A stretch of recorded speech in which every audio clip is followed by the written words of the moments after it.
تاکہ اللہ جان لے اس عمل کے ذریعے سے کہ تم میں سے صحیح ایمان والے کون سے ہیں۔ گویا صحیح ایمان کا نتیجہ یہ ہے کہ جو نبی اکرم صلی اللہ علیہ وسلم حکم دیں اس پر بلا چوں چرا بغیر یہ کہے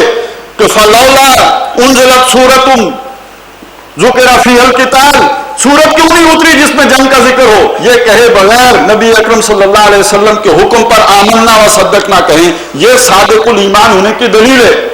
اور دوسری بات یہ بھی سمجھ لیجئے، آپ کی آدھی سی زیادہ فقہ قرآن میں بعد میں آئی، محمد الرسول اللہ صلی اللہ علیہ وسلم نے اس پر پہلے سے عمل کرانا شروع کر دیا، خواہ وہ وضو ہو، خواہ وہ نماز کے طور طریقے ہوں، یا یہ کہ اور دیگر چیزیں ہوں، نبی اکرم صلی اللہ علیہ وسلم نے وہ پہلے بتائیں، قرآن میں ان کا ذکر بعد میں آیا۔ سوال یہ ہے یہ پہلے بتانا اپنی مرضی سے تھا؟ وَمَا يَنْطِقُ عَنِ الْهَوَىٰ إِنْ هُوَ إِلَّا وَحْيٌ يُوحَىٰ، یہ سب کچھ اللہ کے حکم سے تھا۔ لیکن اچھی طرح جان لیجئے ساری کی ساری وحی جو ہے وہ قرآن مجید ہی نہیں ہے، وحی کی وہ صورتیں بھی ہیں کہ جو نبی اکرم صلی اللہ علیہ وسلم کوئی چیز خواب میں دیکھ لیتے تھے، کبھی جبریل امین آ کے بتاتے تھے لیکن وہ قرآن کا حصہ نہیں ہوتا تھا، کبھی آپ کو القاء ہو گیا، الہام ہو گیا، یہ ساری کی ساری صورتیں نبی اکرم صلی اللہ علیہ وسلم کے لیے محفوظ صورتیں تھیں، اور یہ سب بھی وحی تھی۔ اور نبی کا خواب بھی اس کے لیے وحی ہی کے درجے میں ہوتا ہے۔ حضرت ابراہیم علیہ السلام نے جو حضرت اسماعیل کو ذبح کرنے کا فیصلہ کیا وہ ایک خواب کی بنیادی پر کیا ہے، گویا وہ نبی کے لیے یہ تمام چیزیں اللہ کے احکامات ہی ہیں، اور اللہ نے جس قرآن کی حفاظت کا فیصلہ کیا، ذمہ اٹھایا، اس قرآن میں صرف الفاظ قرآنی ہی نہیں ہیں،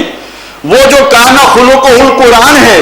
اس کی پوری سیرت کی حفاظت کا ذمہ بھی اللہ نے اٹھایا ہے۔ یہی وجہ ہے کہ ہماری پوری تاریخ ایک روشن تاریخ ہے، اس میں کوئی ڈیموکریٹ نظر ایسا نہیں آیا کہ جس نے ہماری جو ہے تاریخ کو مسخ کر دیا ہو، اندھیرا چھا گیا ہو، ہمیں معلوم نہ ہو کہ 1400 سال پہلے کیا ہوا تھا۔ پھر یہ اس اعتبار سے بھی روشن ہے کہ حضور صلی اللہ علیہ وسلم کی تمام سنتیں اختلاف امت کے باعث آج تک زندہ چلی آ رہی ہیں، لوگوں کے عمل میں موجود رہی ہیں۔ اور اسی حوالے سے ہمارا جو آج کی آخری بحث ہے وہ بھی میں آپ کے سامنے رکھ دینا چاہتا ہوں، وہ ہے فرقہ واریت کے حوالے سے۔ اس روشن خیالی اور اعتدال پسندی کو آپ اس تناظر میں ضرور رکھ کے دیکھیے گا۔ نبی اکرم صلی اللہ علیہ وسلم نے بتا دیا یہ تو دین ہے، اللہ کی کتاب محمد الرسول اللہ صلی اللہ علیہ وسلم کا عمل، اس کے ساتھ ساتھ یہ بھی بتا دیا یہ بینہ آ گئی، لیکن جیسے بینہ آئی تھی پہلو کے پاس اور اس کے بعد انہوں نے تفرقہ کیا تو حضور نے بتایا ان میں 72 بنے، تم میں 73 بنیں گے، 72 جہنمی ہوں گے، ایک جنتی ہوگا۔ پوچھا گیا وہ جنتی کون سا ہوگا؟ فرمایا ما انا علیہ واصحابی، جس پر میں اور میرے صحابہ ہیں وہ جنتی ہوگا، باقی سارے جہنمی ہوں گے۔ اس سے سوال یہ پیدا ہوا کہ معلوم کریں کہ وہ 72 فرقے کون سے ہیں، آیا یہ جو مختلف مسالک ہیں ہمارے فقہ کے، کیا یہ وہ فرقوں کے ذیل میں آتے ہیں؟ یہ جو مختلف جماعتیں ہیں، تنظیم اسلامی ہے، جماعت اسلامی ہے، تبلیغی جماعت ہے، کیا یہ فرقے ہیں؟ تو اچھی طرح جان لیجئے ان میں سے کوئی فرقہ نہیں ہے، یہ سب کے سب ما انا علیہ واصحابی پر اصولاً بات کر رہا ہوں۔ وہ جب فرقے کی جامع معنی تعریف آئے گی تو بات واضح ہوگی۔ اصولی اعتبار سے یہ تمام مسالک، تمام جماعتیں ایک الجماع کی برادر تنظیمیں ہیں، اسی کے اندر ہیں۔ لیکن فرقہ واریت جسے کہتے ہیں، فرقہ واریت کی جو جامع معنی تعریف ہے وہ یہ ہے کہ جس شے کی دین کے اندر گنجائش نہ رکھی گئی ہو، جس اختلاف کی گنجائش نہ رکھی گئی ہو، وہاں اختلاف کر لینا یہ فرقہ واریت ہے۔ مثلا اللہ نے نماز فرض کی، اس میں کوئی اختلاف نہیں ہے، اس کے پڑھنے کی صورت کیا ہوگی؟ اگر اس میں کہیں اختلاف ہو جاتا ہے وہ علیحدہ بات ہے، نماز خود فرض ہے، اس میں کوئی اختلاف نہیں۔ کوئی یہ کہے کہ نماز فرض نہیں یا 5 نمازیں فرض نہیں تو اس نے وہاں اختلاف کی گنجائش پیدا کر لی جہاں پہ اختلاف کی گنجائش نہیں تھی، یہ اب ایک علیحدہ فرقہ ہے، اور یہی سمجھ لیجئے یہی اصل بدعت ہے۔ دوسری بات، اس حوالے سے بہت سے وہ جماعتیں بھی جو اہل سنت میں آئیں گی لیکن ان کا کوئی فرد اپنے ذاتی طرز عمل کی وجہ سے ایک فرقہ وارانہ طرز عمل کا حامل ہو جائے گا۔ یہ اس کا دوسرا حصہ ہے کہ جہاں اللہ اور اس کے رسول نے اختلاف کی گنجائش چھوڑی ہو وہاں بھی اختلاف کی گنجائش نہ دینا، یہ بھی فرقہ واریت ہے۔ مثلا اللہ کے نبی کے دور میں آپ نے حکم دیا کچھ لوگوں کو کہ فلاں مقام پر جا کے تم نے نماز ادا کرنی ہے، عصر کی نماز وہاں پڑھنی ہے۔ اب ان لوگوں کو راستے میں احساس ہوا کہ ہم عصر کے وقت تک تو وہاں نہیں پہنچ سکتے، کچھ لوگوں نے وہیں پڑھ لی، کچھ نے کہا کہ نہیں، حضور کا فرمانا یہ تھا، یہ مطلب نہیں تھا کہ عصر کے وقت کے اندر وہاں پہنچنا، مطلب یہ تھا ہر حال میں جا کے عصر وہاں پڑھنا، لہذا ہم تو عصر جا کر وہاں پڑھیں گے۔ اب یہاں پر جب بات حضور صلی اللہ علیہ وسلم تک پہنچائی گئی تو آپ نے دونوں کو، یعنی جسے کہتے ہیں آج صبح بات آئی تھی تقریر کی،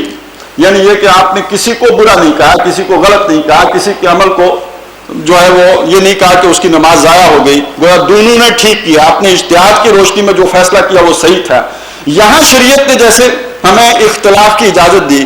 ایسی جگہ پر بھی اختلاف کی اجازت نہ دینا۔ مثلا یہ کہ ایک حدیث میں آیا داڑھی لمبی رکھو، ایک میں جو ہے اس کو کوئی حساب کتاب کا بھی ذکر آ گیا۔ اب کوئی اگر یہ کہے کہ نہیں جس نے کینچی لگائی وہ اس حدیث کی روح سے جو ہے وہ بالکل بدعتی ہو گیا، تو یہ گویا جہاں اختلاف کی گنجائش تھی بھی وہاں پر بھی اس نے اختلاف کی گنجائش نہیں دی، یہ اپنی نوع کی ایک فرقہ واریت ہے۔ اس اعتبار سے اگر آپ دیکھیں تو جو بھی ہمارے دین کے اندر مختلف فرقے بنے ہیں وہ سارے کے سارے بدعتی فرقے ہیں۔ انہوں نے ایک نئی راستہ نکالا، ایک نیا راستہ نکالا۔ اس نئے راستے کے حوالے سے سمجھ لیجئے، یہ حدیث تو میں آپ کو پوری سنانا چاہتا ہوں۔ یہ حدیث ہے، اصل میں ایک نبی اکرم صلی اللہ علیہ وسلم نے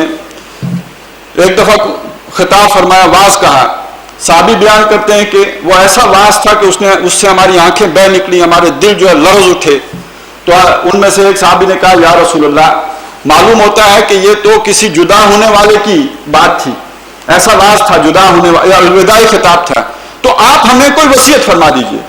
نبی اکرم صلی اللہ علیہ وسلم نے فرمایا، اوصیکم بتقوی اللہ، میں تمہیں اللہ کے تقوی کی وصیت کرتا ہوں۔ اور جس سیاق و سباق میں بات کر رہا ہوں، یہاں تقوی کی اہمیت سمجھ لیجئے۔ یہ تقوی اگر نہیں ہوگا تو اصحاب سبت والے کام کرو گے، شریعت بگاڑو گے، ہیلے بہانے سے جو ہے اپنی مرضی کے طور طریقے نکالو گے۔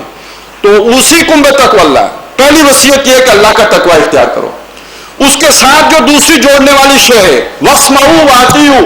وسمع وطاعت، سنو اور اطاعت کرو۔ وَإِن تَعَمَّرَ عَلَيْكُمْ عَبْدٌ، خواہ تمہارے اوپر کوئی غلامی حاکم بنا دیا گیا ہو۔ یہاں پر واضح طور پر وہ جو اجتماعیت ہے مسلمانوں کی، الجماع کا جو امیر ہے اس کے ساتھ وابستگی کا حکم دیا گیا۔ لیکن یہ کہ جو آپ کا امیر ہو، جس کا آج ہمیں بیعت کرنے کا جو ہے وہ تلقین کی جاتی ہے، وہ خود ایک بدعتی ٹولے سے تعلق رکھتا ہو، تو اس صورت میں اصل میں جو اس بدعت کو ختم کرنے کے لیے حضور کے حکم کے مطابق من جاہدہم بیدہ فہو مومن ومن جاہدہم بلسانہ فہو مومن ومن جاہدہم بقلبہ فہو مومن، اس کا جو امیر ہے اس کے ساتھ بیعت کرنے کا، اس کی سمع و طاعت کے رشتے کا یہاں پہ حکم دیا جا رہا ہے۔ اور اس سے آگے فرمایا کہ جو کوئی تم میں سے میرے بعد زندہ رہے گا، سَيَرَى اخْتِلَافًا كَثِيرًا، تو وہ بہت اختلافات کو دیکھے گا، طرح طرح کی ٹولیاں دیکھے گا۔ اور اس زمانے میں فَعَلَيْكُمْ بِسُنَّتِي وَسُنَّتِ الْخُلَفَاءِ الرَّاشِدِينَ الْمَهْدِيِّينَ، تم پر لازم ہوگا میری سنت کو پکڑنا اور میرے ہدایت یافتہ خلفاء ہیں ان کی سنت کو پکڑنا۔ اور اس خلفاء کی جو تشریح کی ہے شاہ ولی اللہ رحمۃ اللہ علیہ نے، انہوں نے بیان کیا کہ حضور کی 3 خلافتیں ہیں، ایک سیاسی خلافت ہے، ایک آپ کی علمی خلافت ہے، اور ایک آپ کی باطنی خلافت ہے۔ آپ سمجھ گئے ہوں گے، لیکن یہاں پر خاص طور پر اس جو امت مسلمہ کا اجتماعی راستہ ہے اس کو اختیار کرنے کے لیے نبی اکرم صلی اللہ علیہ وسلم کی جو علمی خلافت ہے، اس لیے کہ سیاسی خلافت کے لیے تو ہم جدوجہد کر رہے ہیں، وہ ابھی قائم نہیں ہے، جو ان کی علمی خلافت ہے، جس میں اس وقت ہمارے سامنے رہنما کے طور پر آئیں گے 4 ائمہ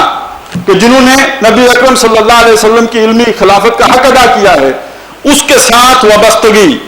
ان اسلاف کے مضبوط پکڑنا، فعضوا علیہا بالنواجذ۔ اب اصل میں اس وقت مراد اس سے وہ ہوگی کہ اپنے اس اسلاف کے دائرے کے اندر رہو۔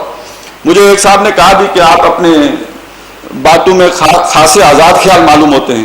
تو میں آج عرض کرنا چاہتا ہوں یہ بات آپ کے سامنے کہ وہ آزاد خیالی کو میں کبھی ممنوع نہیں سمجھتا تھا، لیکن اس فتنے میں بعض اوقات فتنے میں آپ کو کچھ ایمرجنسی قواعد جو ہے وہ اپنے اوپر لازم کرنے پڑتے ہیں۔ اس فتنے سے بچنے کے لیے جو آ رہا ہے لازم ہوگا کہ آپ اپنے آپ کو